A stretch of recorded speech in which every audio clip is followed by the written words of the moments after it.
Hey, what's up YouTube? Saf here on Super Saf TV, and in this video I'm going to be comparing the specs of the Samsung Galaxy Note 3 to the Sony Xperia Z1. Now both of these devices were announced yesterday and they've got some of the highest specs in the market right now.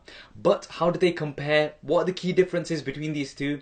Well, do hit that thumbs up button and let's find out in this head-to-head spec comparison. So initially starting off with the size, the Sony Xperia Z1 is a slightly smaller, 7.2mm in terms of height, 5.2mm in terms of width, only slightly thicker, 0.2mm thicker, so it is a smaller device. But the reason for that is because it's got a smaller screen. It's got a 5-inch screen compared to the 5.7-inch screen on the Note 3.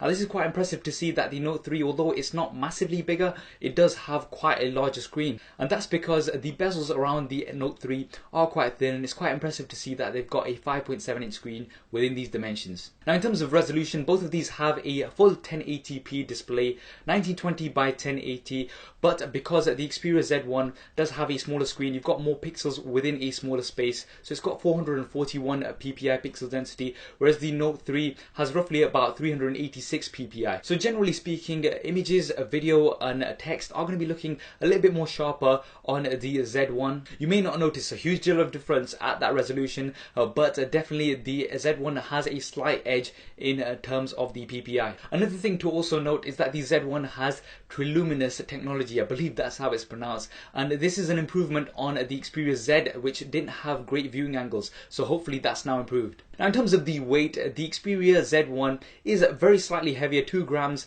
Now this does come down to the build somewhat. The Note 3 is plastic, but it's got a leather style material, so it does feel like leather, and it's got fine stitching as well. They've really gone for that notebook look, so that's quite nice to see. Now with the Xperia Z1, you've got an aluminium frame with scratch resistant glass on the front and the back, so arguably more premium materials are used on the Z1 here. It's also water and dust resistant, IP58 water and dust resistant. Now this is really great. A lot of these Sony devices now have this feature, and if you do drop some water over it, or if you drop it in a puddle or something, you're not going to have to worry, whereas with most of the other devices, especially the price that you're paying, you do have that concern in mind. The Z1 is also available in black, white and purple versions. Now the Note 3, you've got the black, white, you've got a pink version as well. Now, those are the default versions, but you do have a removable and changeable back, and Samsung have got a whole variety of different back covers that you can change on the Note 3. Now in terms of the processors, both are quite similar here. They both have a Snapdragon 800 processor,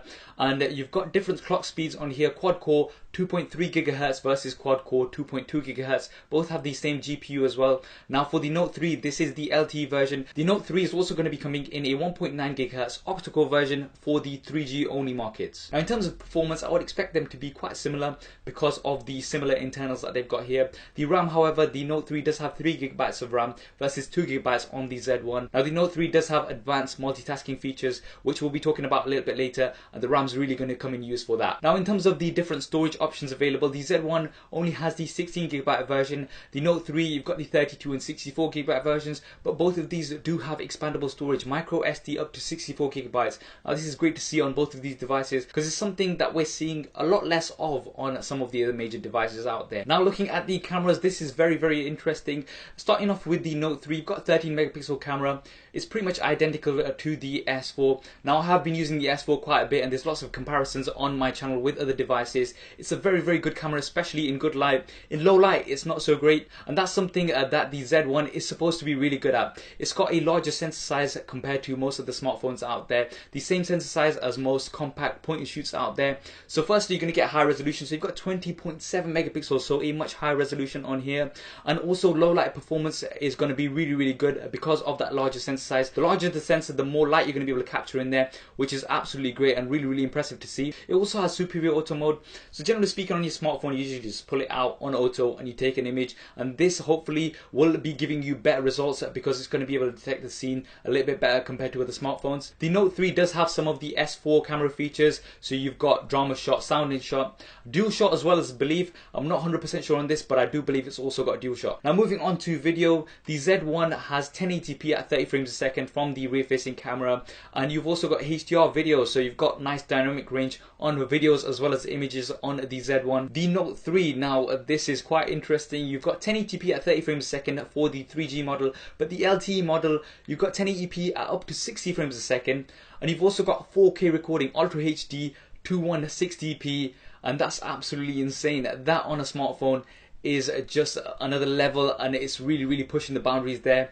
Now it's arguable whether you need that resolution on a smartphone, because most screens out there are only 1080p. You've not got 4K. 4K is not fully settled in yet, but definitely a nice feature to have. Similar front facing cameras on both of these devices here, 1080p at 30 frames a second and 2 megapixels. Now both of these are running Android Jelly Bean 4.3 out of the box on the Note 3. The Z1 has 4.2.2, so you've got a new version of Android on the Note 3. Now they both have their skins on top, TouchWiz UI, Samsung's TouchWiz UI on the Note 3, and on the Sony Xperia Z1, I'm not sure exactly what it's called, but you've got the Sony skin that's on top of Android as well. Now in terms of the additional features, the Note 3 does have that S Pen that's not available on a lot of other devices out there, and it's got some advanced features. You can circle images and web pages and videos, and you can directly put them into a scrapbook, which is quite interesting. And the most useful feature that I think is the multi-window options, so you can actually draw out a box and you can get a window of another app on top of the existing app. And this is what I was talking about, the RAM. It's really going to be able to take advantage of that. And you can also open the same app in multiple windows, so you could be chatting to two people within the same app on two separate windows at the same time, and you can also transfer files between these two as well. So that's really great to see. The Xperia Z1 does not have a pen feature, but one of the key features that they've been talking about is Info Eye. Now what Sony have done is they've partnered with lots of different companies such as Amazon, and what you're going to be able to do is, say for instance, take an image of a book, and the details of that book are going to come straight up overlaid onto your screen, and you can go ahead and buy that and things like that. So that's quite interesting to see as well. Now the batteries, you've got 3200 milliamp battery, which is removable on the Note 3.